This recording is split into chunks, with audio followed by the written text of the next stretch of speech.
तो अपन पढ़ रहे थे मिट्टी के प्रकार में।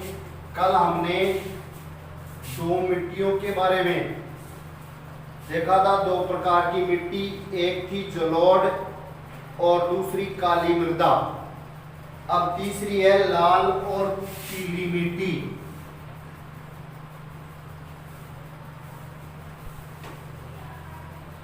मृदा के वर्गीकरण का तीसरा रूप देख रहे हैं, जो है लाल और पीली मृदा। दो प्रकार हमने कल देख लिए थे। जलोढ़ और काली के बारे में कल हमने अध्ययन कर लिया था। लाल और पीली मृदा है, ये दक्कन के पठार के पूर्वी और दक्षिणी हिस्सों में कहाँ पाई जाती है? दक्कन के पठार के पूर्वी व दक्षिणी हिस्सों में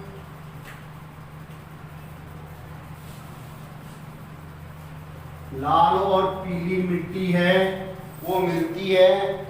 और वो भी कैसे मिलती है? वहां पर रवेदार आग्नेय चट्टानों पर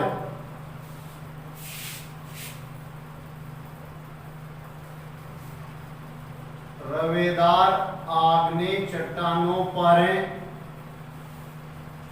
कम वर्षा वाले भागों में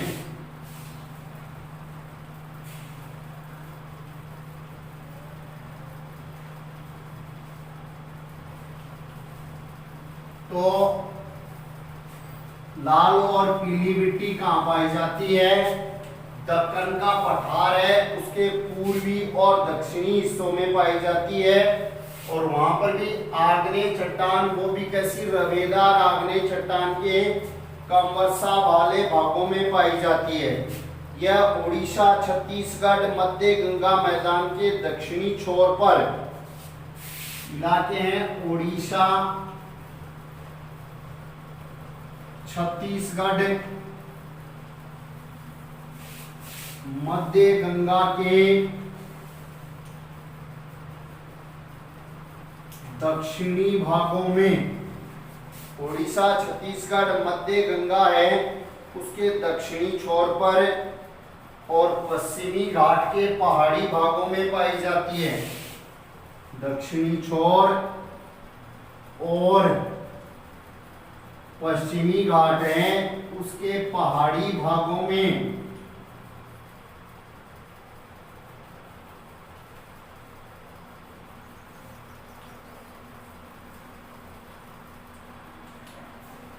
पश्चिमी घाट के पहाड़ी भागों में पाई जाती है। इनका रंग लाल, रवेदार, आग्नेय और रूपांतरित चट्टानों में लौह धातु के प्रसार के कारण होता है। तो इनका रंग ये जो लाल दिया है, दो नाम दिए ना, लाल और पीली मृदा, तो नाम से ही पता चलता है कि ये लाल रंग की और पीले रंग की होती है। तो लाल रंग की होने का कारण है आग्नेय चट्टानों में आग्नेय व रूपांतरित चट्टानों में लोह धातु के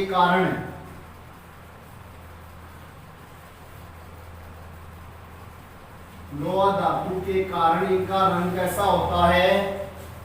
लाल होता है। लोह धातु के कारण लाल रंग और पीला रंग होता है जल योजन के कारण। पीला रंग किस कारण होता है?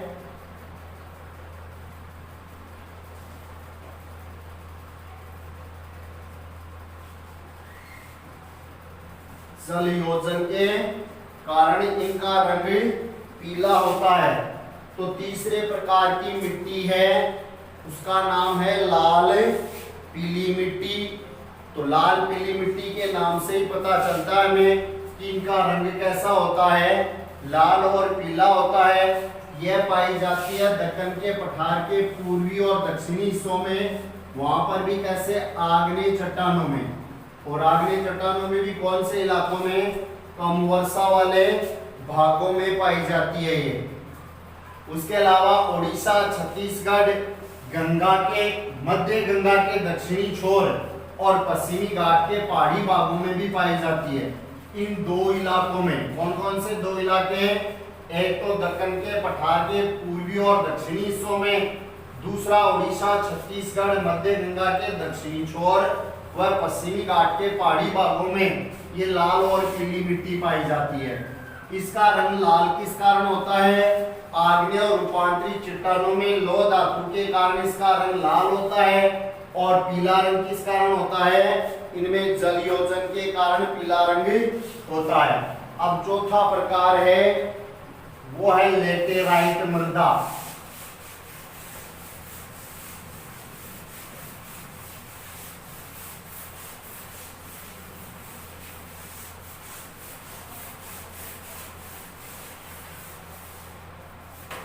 चौथा है, पहला प्रकार हमने देखा था जलोढ़ मृदा का, एक बार फिर से रिपीट कर रहा हूं मैं। पहला है जलोढ़ मृदा, दूसरा देखा हमने काली मृदा, तीसरा था अभी जो देखा है लाल और पीली मृदा, और चौथा है जो अब देखने जा रहे हैं वो है लेटेराइट मृदा। तो लाल और पीली मृदा के बारे में अभी हमने पढ़ा है कि यह कौन कौन से इलाकों में पाई जाती है, इसका रंग लाल और पीला किस कारण से होता है। तो लेटेराइट शब्द है उसके बारे में चर्चा करेंगे। पहले लेटेराइट शब्द है ग्रीक भाषा का शब्द है और यह लेटर से लिया गया है जिसका अर्थ है ईंट। तो सबसे पहले चर्चा कर रहे हैं किसकी? लेटेराइट शब्द की। लेटेराइट जो शब्द है उसकी बात कर रहे हैं अपन। लेटेराइट शब्द है यह ग्रीक भाषा का शब्द है। ग्रीक भाषा का शब्द है जो किससे बना है? ग्रीक भाषा के शब्द लेटर से बना है। लेटर से लेटेराइट बना है और लेटर का अर्थ क्या होता है? जिसका अर्थ है ईंट। तो याद रखना भाई लेटेराइट शब्द के बारे में। वैसे तो अपन पढ़ रहे हैं लेटेराइट मृदा के बारे में और इसमें जो लेटेराइट शब्द है उसकी चर्चा कर रहे हैं।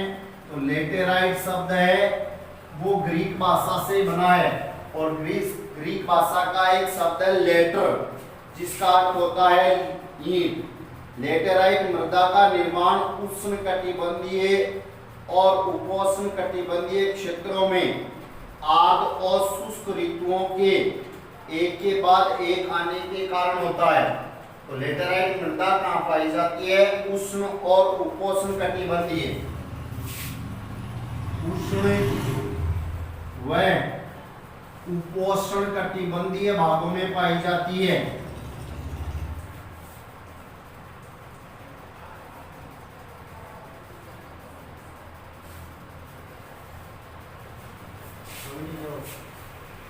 उष्ण और उपोष्ण कटिबंधीय भागों में आर्द्र व ये तो है इलाके उष्ण जल और उपोष्ण कटिबंधीय, और यहाँ पर क्या होती है? आर्द्र और शुष्क ऋतु। आर्द्र और शुष्क ऋतु के एक के बाद एक आने के कारण, पहले आर्द्र ऋतु फिर शुष्क ऋतु, इनके आने के कारण आर्द्र व शुष्क ऋतु के एक के बाद एक आने के कारण इन इलाकों में पाई जाती है। तो देखो लेटेराइट शब्द है वो ग्रीक भाषा का शब्द है जिसका अर्थ होता है जो लेटर से बना है, जिसका अर्थ क्या होता है? ईंट होता है। यह उष्ण और उपोष्ण कटिबंधीय जलवायु के क्षेत्रों में जहां पर उष्ण और उपोष्ण कटिबंधीय जलवायु पाई जाती है उन इलाकों में, और उनमें भी किस कारण से, आर्द्र और शुष्क ऋतु के एक के बाद एक आने के कारण लेटेराइट मृदा का निर्माण होता है। यह इसके निर्माण का कारण है। लेटेराइट मृदा कैसे बनती है, तो कैसे बनती है, उष्ण और उपोष्ण कटिबंधीय जलवायु वाले जो इलाके हैं उनमें आर्द्र और शुष्क ऋतु एक के बाद एक आने के कारण लेटेराइट मृदा बनती है।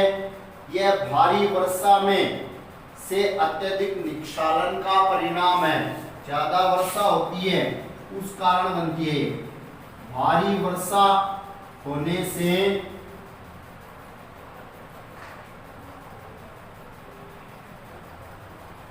अत्यधिक निक्षालन से बनती है कौन, लेटेराइट मृदा। लेटेराइट मृदा अधिकतर गहरी और अम्लीय होती है। इसमें सामान्यतः पौधों के पोषक तत्वों की कमी होती है। कारण क्या होता है, एक तो गहरी और अम्लीय। अम्लीय होने के कारण पौधों के लिए पोषक तत्व है वो नहीं होते। इसमें पौधों के लिए पोषक तत्व कम होते हैं। लेटेराइट मृदा गहरी और अम्लीय होने के कारण पौधों के लिए पोषक तत्व कम होते हैं। यह दक्षिणी राज्यों, महाराष्ट्र के पश्चिमी घाट क्षेत्रों, उड़ीसा, पश्चिमी बंगाल के कुछ भागों, ज्यादातर कहाँ पाई जाती है, दक्षिणी राज्यों,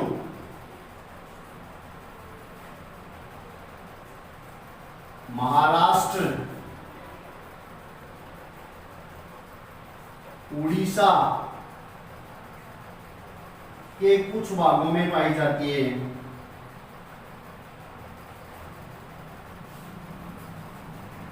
दक्षिणी राज्यों, महाराष्ट्र, उड़ीसा के कुछ भागों में और साथ साथ में पश्चिमी बंगाल और उत्तरी पूर्वी प्रदेशों में।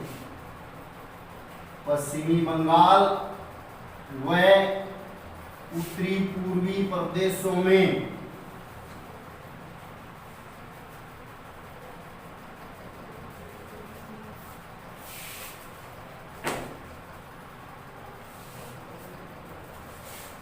पश्चिमी बंगाल व उत्तरी पूर्वी प्रदेशों में पाई जाती है। इस मिट्टी में पर्णपाती और सदाबहार वन पाए जाते हैं। पेड़ कैसे पाए जाते हैं, पर्णपाती जो पत्तियां गिराते हैं, वह सदाबहार जो हमेशा हरे भरे रहते हैं। लेटेराइट मृदा के इलाकों में पर्णपाती और सदाबहार वन पाए जाते हैं। इसमें ह्यूमस पर्याप्त रूप में विद्यमान रहती है, लेकिन वनस्पति विरल और अर्धशुष्क पर्यावरण में ह्यूमस की मात्रा कम पाई जाती है। वैसे तो ह्यूमस खूब रहती है, लेकिन जहां पर विरल वनस्पति, विरल का मतलब है दूर दूर हो, विरल वनस्पति और कम वर्षा वाले भागों में ये ह्यूमस है वो कम मात्रा में होती है। कहां पर, लेटेराइट मृदा में। और मृदा संरक्षण की उचित तकनीक अपनाकर इन मृदाओं पर कर्नाटक, केरल, तमिलनाडु में चाय और कॉफी उगाई जाती है। कहने का मतलब है ये मिट्टी इतनी बढ़िया नहीं है, लेकिन फिर भी मृदा संरक्षण की अच्छी विधि अपनाकर, मृदा संरक्षण की उपयुक्त तकनीक के द्वारा कर्नाटक व केरल में चाय और कॉफी के बागान हैं। वो चाय और कॉफी पैदा की जाती है इस मिट्टी में। तो दोबारा देख लो, चौथे प्रकार की मिट्टी है जिसका नाम है लेटेराइट मृदा। लेटेराइट मृदा है, पहले इसका शाब्दिक अर्थ देख रहे हैं अपन। लेटेराइट शब्द है वो ग्रीक भाषा का शब्द है। ग्रीक भाषा के शब्द लेटर से बना है। ग्रीक भाषा में एक शब्द है लेटर, उससे क्या बना लेटेराइट, और उस लेटर का अर्थ क्या होता है, ईंट होता है। तो पहले तो लेटेराइट का अर्थ, लेटेराइट का अर्थ है ग्रीक भाषा का शब्द लेटर से लेटेराइट बना है और उसका अर्थ है ईंट। यह पाई जाती है उष्ण और उपोष्ण कटिबंधीय भागों में। वहां पर भी किस कारण इसका निर्माण होता है, आर्द्र और शुष्क जलवायु के एक के बाद आर्द्र और शुष्क ऋतु के एक के बाद एक आने के कारण। तो प्रश्न हमसे पूछ ले लेटेराइट मृदा का निर्माण, सबसे पहले तो हमसे पूछ ले लेटेराइट शब्द का क्या अर्थ है, या लेटेराइट कौन सी भाषा का शब्द है, शब्द से बना है। तो लेटेराइट ग्रीक भाषा के शब्द से बना है, ग्रीक भाषा का शब्द है लेटर, और जिसका अर्थ क्या होता है, ईंट होता है। लेटेराइट मिट्टी का निर्माण कहां पर होता है, तो उष्ण और उपोष्ण कटिबंधीय जलवायु वाले भागों में, जहां पर शीत और आर्द्र ऋतु एक के बाद एक आती है, वहां पर क्या होता है, लेटेराइट मृदा का निर्माण होता है। और भारी वर्षा से इसमें अत्यधिक निक्षालन होता है। साथ में इसकी यह है जो यहाँ पर गहरी और अम्लीय होती है, कमी है इसके, ये गहरी और अम्लीय होने के कारण पौधों के लिए पोषक तत्व है वो इसमें कम मात्रा में पाए जाते हैं। दक्षिणी राज्य महाराष्ट्र, उड़ीसा के कुछ भागों, पश्चिमी बंगाल और उत्तरी पूर्वी प्रदेशों में पाई जाती है। यहाँ पर पर्णपाती व सदाबहार वन पाए जाते हैं, जहाँ पर विरल वनस्पति हो। वैसे तो ह्यूमस की मात्रा पर्याप्त मात्रा में होती है, लेकिन विरल वनस्पति वाले इलाकों में ह्यूमस की मात्रा कम होती है। लेटेराइट मृदा को मृदा संरक्षण की उचित विधि के द्वारा क्या किया जाता है, यानी मृदा को सुरक्षित करने की, या जहाँ पर मृदा में कुछ कमियां होती है, कमजोर होती है, उनको सही करने की विधि के द्वारा केरल और कर्नाटक के कुछ भागों में क्या किया जाता है, चाय और कॉफी के बागान है, वो चाय और कॉफी उगाई जाती है। यहाँ पर तमिलनाडु, आंध्र प्रदेश, केरल की लाल लेटेराइट मृदाएं, तमिलनाडु,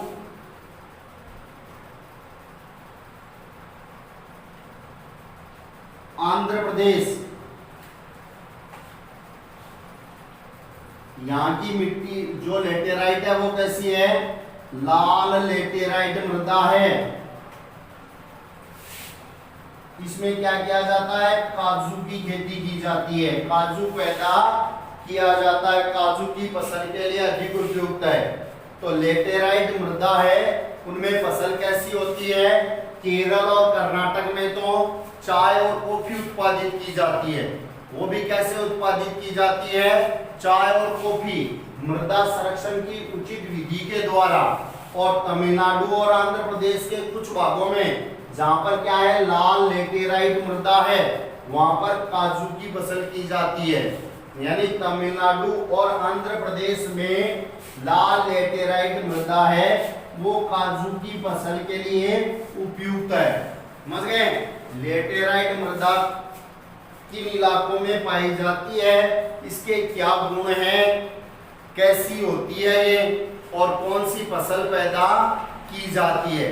तो लेटेराइट मृदा है वो पाई जाती है उष्ण और उपोष्ण कटिबंधीय जलवायु वाले भागों में, जहां पर आर्द्र और शुष्क ऋतु एक के बाद एक आती है, वहां पर इसका निर्माण होता है।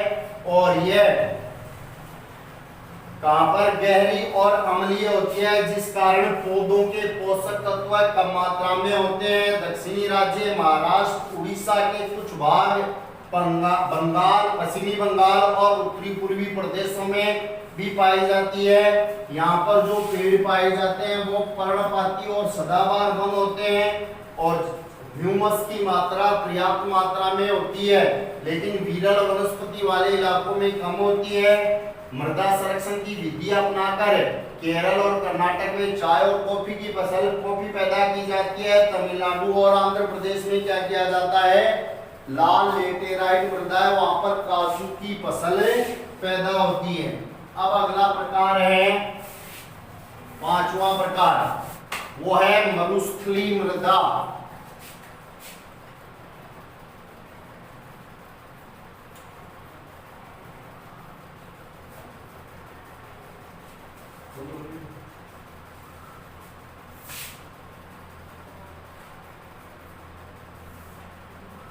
मृदा के 5वें प्रकार में आ गए अपन, और यह है मरुस्थली मृदा है, जो इसके नाम से ही हमें पता चलता है कि यह कहाँ पर पाई जाती है, मरुस्थलीय इलाकों में। इसका रंग लाल और भूरा होता है।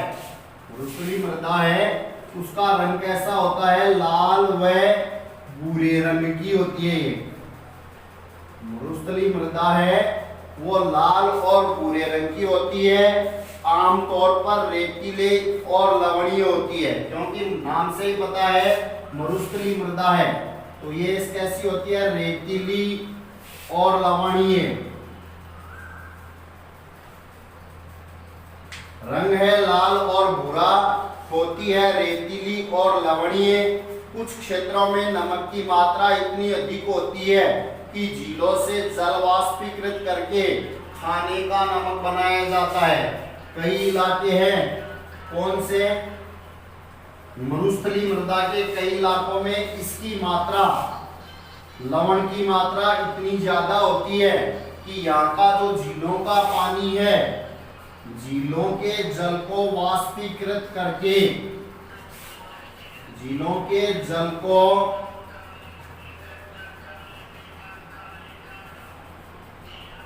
वाष्पीकृत करके खाने का नमक भी बनाया जाता है, जो अपन भोजन में काम में लेते हैं, वो नमक भी बनाया जाता है। राजस्थान में है ऐसी खूब झीलें। राजस्थान में डीडवाना, लूणकरण, सर, पंचपदरा नाम सुना आपने, उन झीलों से नमक पैदा किया जाता है। तो मरुस्थली मृदा है, वो लाल और भूरे रंग की होती है, रेतीली और लवणीय होती है ये, और साथ में कई इलाकों में इतनी ज्यादा लवणीय होती है कि यहाँ के झीलों का जो नमक है, उसके झीलों के जल को वाष्पीकृत करके नमक बनाया जाता है। शुष्क जलवायु और उच्च तापमान के कारण जल वाष्पन की दर अधिक होती है, क्योंकि इलाका कैसा है, मरुस्थलीय है, और मरुस्थलीय इलाका है तो सामान्य सी बात है कि जलवायु कैसी होगी, शुष्क जलवायु होगी। जलवायु यहाँ की कैसी है, शुष्क जलवायु और उच्च तापमान। शुष्क जलवायु व तापमान ज्यादा होने के कारण जल वाष्पन की दर, यानी पानी है वो वाष्प बनकर अधिक उड़ता है। समझ गए, मरुस्थलीय मृदा है, वो रेतीली और लवणीय होती है। रेतीले इलाके हैं तो वहां की जलवायु कैसी होती है, शुष्क होती है। तापमान कैसा होता है, अधिक तापमान होता है। उसके कारण क्या होता है, जल है यहाँ का वो वाष्प बनकर उड़ जाता है, वाष्पन की दर अधिक होती है। इस कारण इन मृदाओं में ह्यूमस और नमी की मात्रा कम होती है। ह्यूमस व नमी है दोनों ही क्या होते हैं, कम होते हैं। कारण क्या है कि यहाँ का पानी है, वो जल है वो वाष्प बनकर वाष्पन की दर अधिक होती है। मृदा की सतह के नीचे कैल्शियम की मात्रा बढ़ती जाती है और नीचे की परतों में चूने के कंकर की सतह पाई जाती है। कैल्शियम की मात्रा जैसे जैसे नीचे जाते हैं बढ़ती जाती है, और मृदा की जो परतें हैं, मृदा की परतों के नीचे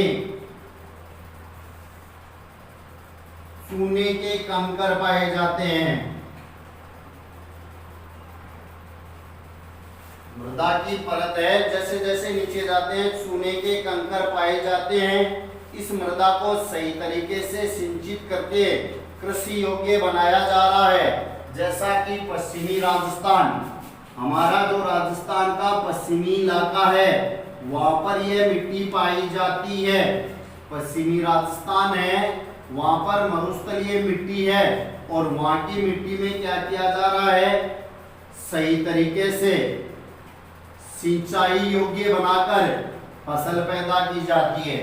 इसमें क्या किया जा रहा है, इस मिट्टी को, मृदा को सही तरीके से सिंचित करके सिंचाई योग्य बनाया जा रहा है। तो मरुस्थलीय मृदा के बारे में क्या मुख्य बातें हैं, यह मृदा लाल और भूरे रंग की होती है। पहली मुख्य बात, इस मृदा का रंग कैसा होता है?